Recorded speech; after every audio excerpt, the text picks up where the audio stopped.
Este meu traballo é un fotolibro que leva como título Sus labores.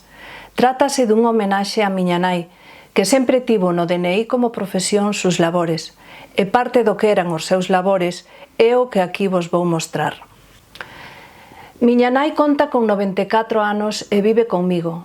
Mentras lle permitiu a artrose dos dedos das súas mans, pasaba o tempo cosendo, bordando, ganchillando, e todo iso ensinoumo a facer a min.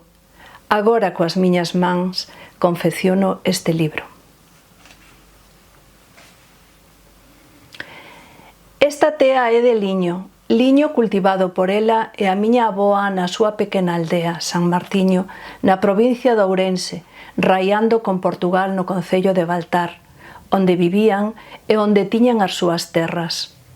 Alí sementaban o liño no mes de abril ou maio e arrancábano cando estaba maduro no mes de agosto. Conta miña nai que daba moito traballo, entre outras cousas había o que mazar e cardar antes de estar preparado para fiar e tecer, traballo que facía a miña avoa para confeccionar sabas e outras prendas de vestir. Miña nai reciclou todas esas sabas e sacos para facer mantelerías bordadas e incluso colchas combinadas con ganchillo.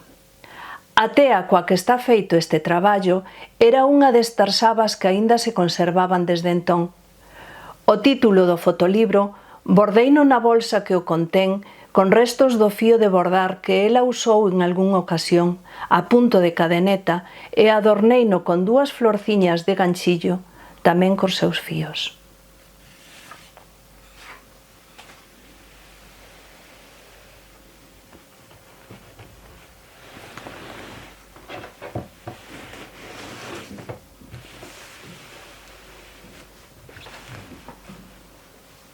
A portada do libro decoreina con este tapete, feito de ganchillo, co mesmo fío de ganchillar das flores da bolsa.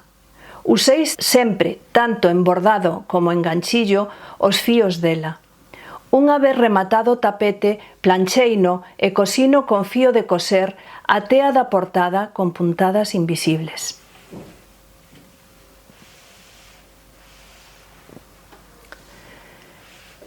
Estas son as mans da miña nai, tal e como están agora. Desde moi nena, esas mans traballaron no campo e incluso nunha mina de wolframio lavando o mineral.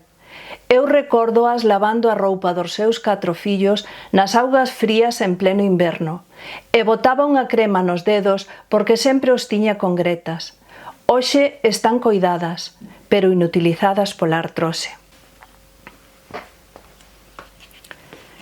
Esta é a máquina de coser que cose cos fíos os botóns con este fío vermello. Ela cosía a roupa para ela e para os 4 fillos. Ensinouna a coser a costureira de Baltar, pobo onde vivíamos toda a familia. Moitas veces desfacía unha prenda para facer outra nova coa mesma tea. Recordo como lle daba o pedal da súa Singer na galería da casa e rematando as prendas á man no banco diante da casa nas tardes do verán. Aquí temos un mantel que ela bordou cando tiña esta idade, 25 anos, máis ou menos. Estaban ela e meu pai no Brasil recén casados. Cando retornaron, foi unha das cousas que trouxo, e hoxe está na miña casa nunha mesa na que hai fotografía dos meus pais e meus avós cando eran novos. Os útiles para bordar, bastidores, a tea, o fío. Gustábame ver como quedaba a tea tirante entre os dous aros e a agulla entraba de arriba a baixo e despois de abaixo a arriba. As súas mans ganchillando. Ensinouna a ganchillar unha veciña. En canto aprendeu os puntos, meteuse a facer unha colcha que agora regalou a un neto.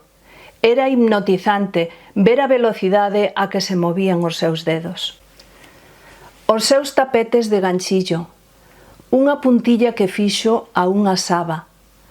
Moitos dos seus traballos aínda están na casa, pero outros moitos deullos aos fillos, fillas, netos e netas unha vez que se foron da casa. E ela é esta hoxe, que xa non borda. As súas mans non poden facer estes labores e só se adica a ler revistas do corazón.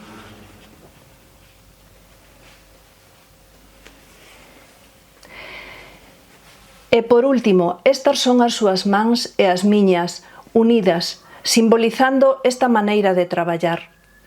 Eu sempre quixen aprender porque me quedaba embobada mirando como ela facía. Desde moi nena me sentaba ao seu lado con un trapiño, unha agulla e un fío e ela ia revisando a meu labor. Hoxe estou encantada de saber facelo porque para min, ademais de un disfrute, é un exercicio de relaxación, cando ademais é unha ligadura emocional coa miña nai. Este libro é un exemplar único. As fotos están cosidas en cada páxina con fío de ganchillar de 30 gramos. Unha vez cosidas, fíxenlle un remate de ganchillo arredor e metín dentro papel de algodón de 210 gramos para darlle consistencia. As fotografías están impresas en papel Wenzhou de caligrafía china con tintas pigmentadas, que ademais de obter colores profundos, garantiza a durabilidade da impresión, como as pezas confeccionadas por a miña nai e por min. Escollín este papel porque se integra perfectamente coa tea. Unha vez terminadas todas as páxinas, funas cosendo unha a unha con fío de ganchillar e unha vez rematado o libro, cosín as pastas con puntadas invisibles.